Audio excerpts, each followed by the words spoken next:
We're going to get started by putting some holes in this tile, but you want to keep your bit wet.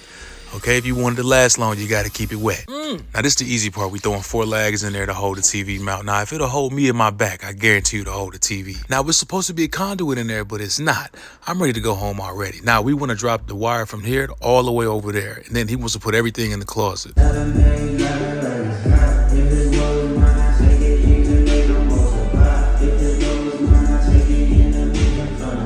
That's what it's gonna look like when we get done. Behind this plate is the conduit that's not behind that fireplace, so we'll pull that out. And then this is where all the wires are at.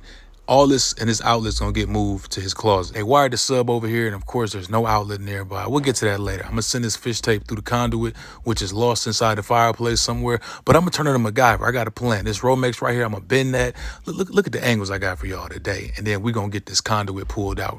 I ain't gonna lie, I was going to work on that conduit. I was like, I hope ain't nobody see that. Like always, my plan worked out, so we got the conduit and the fish tape. Now we're gonna send both of these wires through to the other side, and we're gonna have the center channel wire come out right there. Once we get this tape, we can finally pull everything through. Now, once we get everything through, don't forget, this is all going to the closet behind this wall. To find the exact spot on the other side, I'm gonna put my magnet pull on this side and use the other end to find exactly where that's at. I want these cuts at the same height, so I'm gonna measure first before I cut. Then I'm gonna undo this outlet over here. Now, cause it's a double outlet, I'm gonna go ahead and tape it.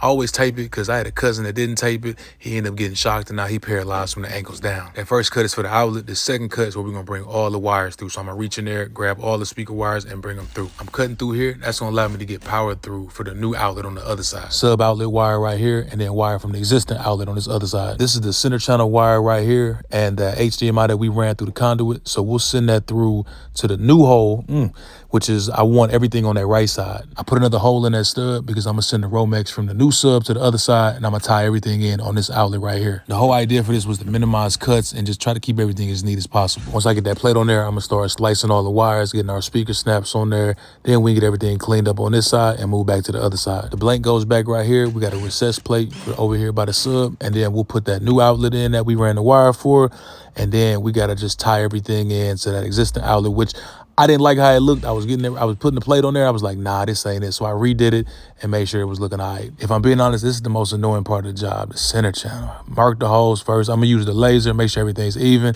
and then we'll go in with our tile bit and get 2 holes made. I'm using toggles, but the screw won't fit through the mount, so we're gonna go in there and make it a little bigger. The speaker wire that we ran through that fireplace earlier needs to come out through that hole right there. It's a 1-inch diamond bit I use for that part. Make sure we got enough fish tape, send it through the wall. Check this out. The magnet hit it on the first try, just like Ray J. The wire can be taped to that, and then we'll pull everything through.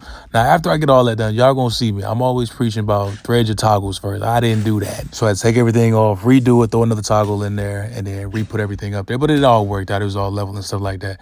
So there's a little terminal in the back with the Allen wrench. Add the wire, tighten that back down, and then throw the speaker on there. I'm gonna push that excess wire back in there, clean up the fireplace a little bit, and then it's time for them to bring the TV. Oh, I forgot I gotta put that plate on there. Then they're gonna bring the TV in. TV was a Sony Bravia 9, beautiful TV, even though they don't let me sell their products anymore. But that's a whole nother story for a whole nother day. When you're doing these pre-wired speakers 30 feet in the air, you never know what you're gonna get. So I always had them cut a small test hole, measure down on both sides. So you're gonna see us do the same thing on both sides, just to see where the beam is actually at with that fish tape. They actually end up doing all 4 like that. I had went to lunch, I was gone. Chick-fil-A had a coupon, I had to take advantage of that. But yeah, they did all 4, and then you'll see them finally go back through and start cutting that back right one. I gotta teach the boy how to cut better than that. I'm embarrassed.